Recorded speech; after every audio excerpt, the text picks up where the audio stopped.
everyone, welcome back for another deep dive. Today, we're really going to get into it, busting open this idea of passive investing. Yeah, it's one of those terms everyone throws around, passive this, passive that. Right, but are things really that hands-off? We're zeroing in on index funds, specifically the ones tracking the S&P 500.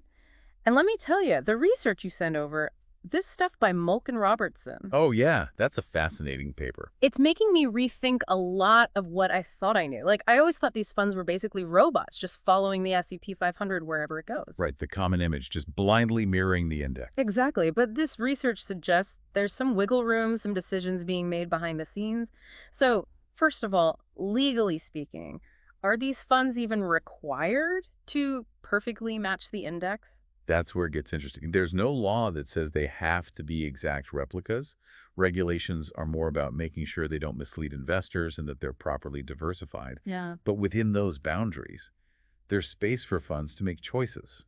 Okay, so it's not against the rules for them to have some flexibility. But are they actually using it? I mean, most index funds talk about things like full replication in their prospectuses, right? They do, and that's where the details get fascinating. Even when a fund claims full replication, they often use words like generally or approximately. They might commit to having a certain percentage of their assets in S&P 500 companies, but not necessarily the exact same weighting as the index. Hold on, even those big names like Vanguard, State Street, they do this. Yep, even the giants. They Okay. built some wiggle room into their own rule books. And for funds tracking something huge like the S&P 500, those diversification rules you mentioned earlier aren't really a big deal. Diversification is practically a given. So we've got this situation where the law allows for some flexibility, and the funds themselves are writing that flexibility into their own documents.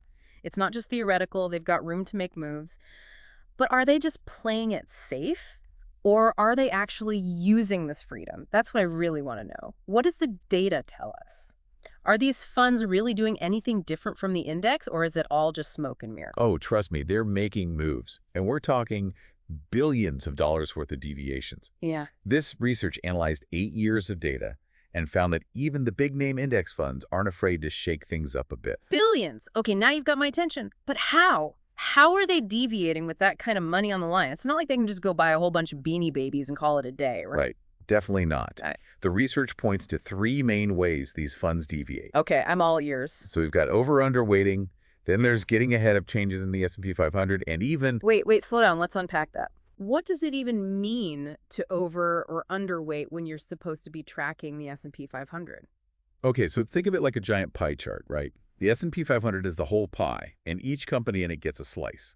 The bigger the slice, the more the index that company makes up. Makes sense so far. So with over-underweighting, they might hold the same companies as the index, but they're adjusting those slices a bit. They might have a little more of one company and a little less of another, even if both are in the S&P 500. So they're making bets, basically, like, we think this company is going to do a bit better than the index predicts, so we'll grab a slightly bigger slice of the pie. Yeah, that's a great way to put it. And actually, the research found that some companies, even giants like Microsoft and Apple, often get underweighted by these funds. Wow, that's kind of a bold move, isn't it? To look at companies that are huge parts of the S&P 500 and say, nah, we think we can do better elsewhere. Exactly. It shows that even though they're called passive, there's a layer of active decision-making happening there. And it's not just about tiny tweaks either.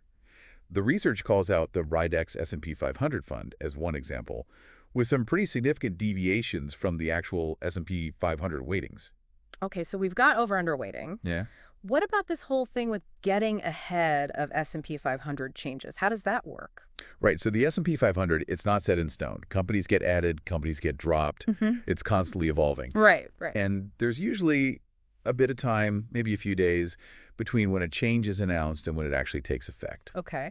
Well, some funds seem to be trying to game that system a little. They'll buy up shares of a company right time before it's officially added to the S&P 500, hoping to profit from the expected price bump. They're essentially trying to front-run the market's reaction to the news. So my supposedly passive index fund is out there making trades based on predictions about the market.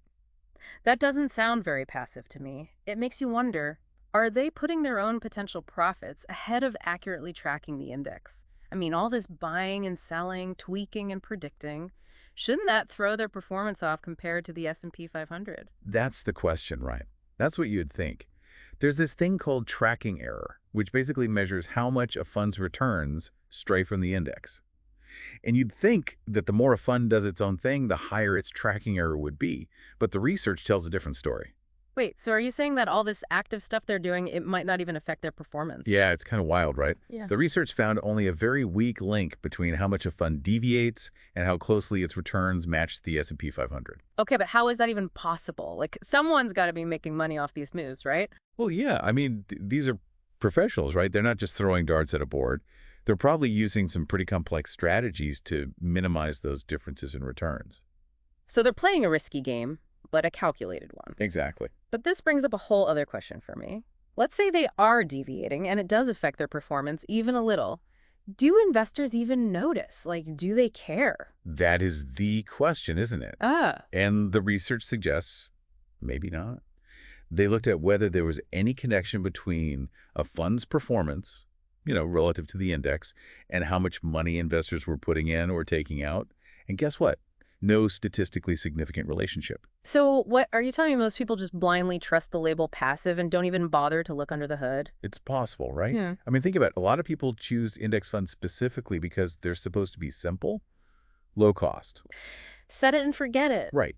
Exactly. They might just assume passive means exactly that. Yeah. Completely hands off, and not think twice about how the fund manager is actually operating. It's kind of like buying a generic brand, right? As long as it works, you don't really care about the specific ingredients. Yeah, that's a good way to put it. But like, if my index fund is supposed to be cola, and it turns out they're slipping in some secret recipe tweaks, I think I deserve to know. This whole deep dive has been eye-opening, but I'll be honest, I'm a little worried now. What does this all mean for me, for our listeners? Should we be freaking out? I wouldn't say freak out, but definitely pay attention.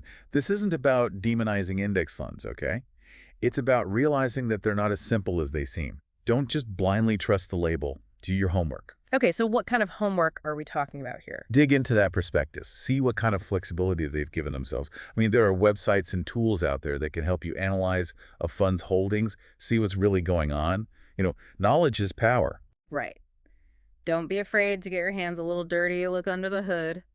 So we've talked about how these funds are straying from the index, but the big elephant in the room is WHY. Like, why go through all this trouble if it's not just to, juice returns? Yeah, that is the question. The research hints at a few possibilities, and one that really stands out is this idea of influencing corporate governance. Remember those Berkshire Hathaway shares we talked about? The ones with extra voting power? Oh, yeah, that whole thing was pretty wild. It's like they're saying, sure, we're passive, but we also want to say in how these companies are run. Exactly, and that opens up a whole new can of worms, right? Yeah. What are they doing with that influence? Are they pushing for certain policies, trying to shake up management, maybe even trying to steer entire industries in a certain direction? Okay, now that's a little unsettling, honestly. It feels like these decisions are being made in a black box, and we, the investors, are just along for the ride. We're trusting them with our money, but we don't really know what's happening behind the scenes. It's definitely a transparency issue, and it raises some serious questions about accountability. And as index funds get bigger, more powerful, those questions are only going to get louder. So what can we do about it? How do we make sure these funds are acting in our best interest, not just in terms of, money, but ethically too? Honestly, there's no easy answer. Some people say we need more regulations, to force these funds to be more open about their holdings, their voting practices. Others think market pressure will do the job. Investors will just demand more transparency and funds will have to adapt or die. Right, right.